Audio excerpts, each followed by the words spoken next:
Love Lies Bleeding is a neo noir, and has kind of a nasty tone to it with people who has fallen off the tracks, which I personally adore. So what was your first reaction when you read the script? So I read the script after I'd already auditioned and gotten a callback. And so I didn't even know that it was based in the 80s. So it was Oh, all just it was a weird feeling of feeling like I was committed to it already. And then as I'm reading it, finding out all of these things that my character goes through, all the things that are happening in the script, I was shaking the whole time. Every page I was nervous about what was going to happen the page after, and I was justified. It just kept getting worse and worse. So my main thing after I closed the script is I just had to sit there and think, can I even do this? Am I even capable of doing this? And at the end of the day, I thought, I'm not going to grow as an actor if I don't take this part. And I really wanted to take it. I loved the character. I loved the script. So yeah, it was one of those things of heavy fear, but also intense excitement. and I have to congratulate you because you're brilliant in it. I mean, really brilliant. That's the word. Thank you. So, Jackie kind of implies that she did things in her past that she's not exactly proud of. So, did you build some sort of a backstory for her, things that we don't see in the movie, but you know that she did and she went through? I mean, what was she like before meeting up with Lou? Yeah, we did. I partially got to come up with some things with my acting coach, but also with Rose, I just asked some questions. There's a lot of backstory that got cut because it was just like a lot of just talking, talking, talking. And Rose likes to have a pretty fast pace. Um, so, it was, I think what she said was, I have horror stories too. And I think the big thing was, she grew up in foster care. She wasn't adopted until she was 13. Um, we could assume that there was a feeling of a loss of love there. Um, she was bullied, probably got into a lot of fights, had to learn to protect herself. And eventually we did come up with this story of she discovered bodybuilding um, through finding a Lisa Lyon magazine, who's like a famous 70s, 80s bodybuilder, and seeing that strength for the first time represented in the physicality of a woman was what motivated her to become a bodybuilder and feel strong and confident in herself. And that's what got her kicked out of her house. So Rose really wanted to make sure that it wasn't at any point that her sexuality was an issue, which I really thought was cool. But yeah, I mean, we dove in, as much as is necessary to inform the story. And I don't think that I have to know everything that, like, does Jackie like milk? I don't know that I need to know all of those things. But yeah, what we thought that was to inform all of her actions, it was, uh, we took a little bit of a dive.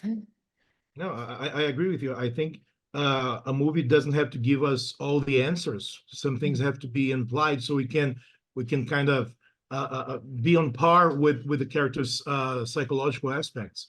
Yeah, And and especially, with a character like Jackie who just wanders into town, you don't know yeah, what she's gonna do, and that makes it, a little mystery, makes it a little more exciting. and I assume there's both a physical training, but also a psychological training to portray Jackie. So how did you prepare for the role in both sides, both physical and mental? So I booked the part 2 weeks before we started filming. So I just kind of had to start cutting weight. And I was very fortunate, my trainer, he specializes in training for screens. So we were hitting muscles that show up better on camera than I would maybe if I was going on stage, which was kind of interesting. And really tweaking like really tiny, tiny muscles. So I did wind up, I think, going on to stage because we filmed it kind of in order. Um, with more muscle than I had started, which was really interesting, because it's actually really hard to do while you're losing weight. And then, yeah, he just had me on 6 workouts a week, basically like 3 hours a day.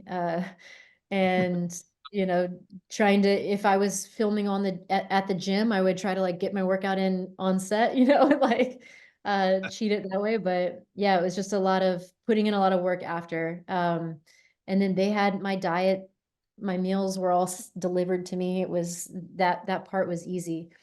The psychology part, I mean, that's kind of in a way one of the easier parts, because I felt like I just really right off the bat knew who Jackie was, and the writing was so good that it was easy to find her in there.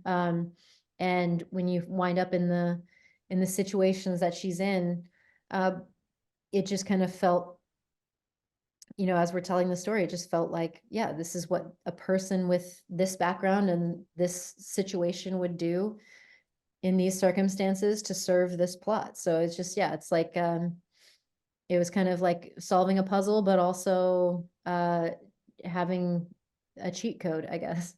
Love Lies Bleeding is a sports drama, and it's a thriller, a murder mystery, but I think it's a love story above all. So how was working with Kristen Stewart to nail that journey so perfectly? It was great. One thing I'll say is like, just right away, even in our chemistry reads, Kristen was just so excited for this movie. And she was so excited to support Rose and to lend her voice to the film and to play this character. That just kind of automatically makes you more excited, because there's almost nothing worse than working with someone that doesn't want to be there, you know? And when it's the opposite, it's so much better. And it's also so refreshing from someone who's been in the business for so long to still be that excited and to still want to tell these types of stories. And so, you know, right away, I'm still very new to the business. I've not gotten to do a role this large. So I didn't really know how I would be treated on set. And it seemed as though right away, like my interpretation of Jackie was respected, and it felt very collaborative. And, you know, we would, in our free time, we would go meet up and read through the script, and just kind of discuss the story. And then they just left the character work up to us, and then just reacting off of each other. And yeah, it felt like a really great collaborative environment, and with Ed as well. And I didn't really, I think I only had like one scene with Jenna, and with Dave. Like everyone was just so great to work with, and was so complimentary. And yeah, it was great. And Rose shot on location in New Mexico. Did that help for you guys to build this environment on set and offset? I mean, away from the studio environment. Yeah, I mean, it does give you like kind of a sense of vastness, and I don't want to say isolation, because where we were is very much a city. But you know, it does give you kind of that Western feel. It gives you that feel that you're in almost a little bit of no man's land, where, you know, anything can go on. You know, it was a really great location. I will say it was so hot. It was so hot. And we're trying to do all of these scenes indoors, and we're just like dripping sweat. And you know, it's not fun to like try to kiss somebody when you're disgusting. But yeah, other than that, it was pretty great. So you did big spectacles as an actress before, mainly in Quantum Mania and in The Mandalorian. So for an actor, is the scale of the project even a factor when the director says action?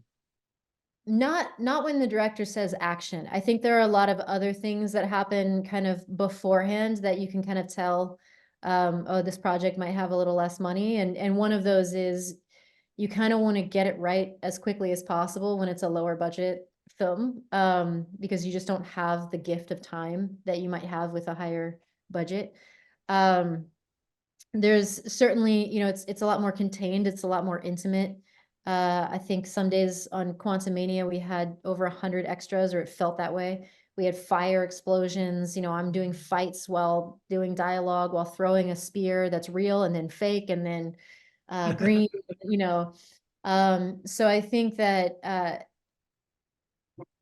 all of that like preparation, all of the environment, everything to scale looks different, but once the director says action, it's all the same. You're kind of doing, you're just doing your best, and you're you might have fewer opportunities to try out new things. So it's kind of like you want to make some really good decisions right away. Wow.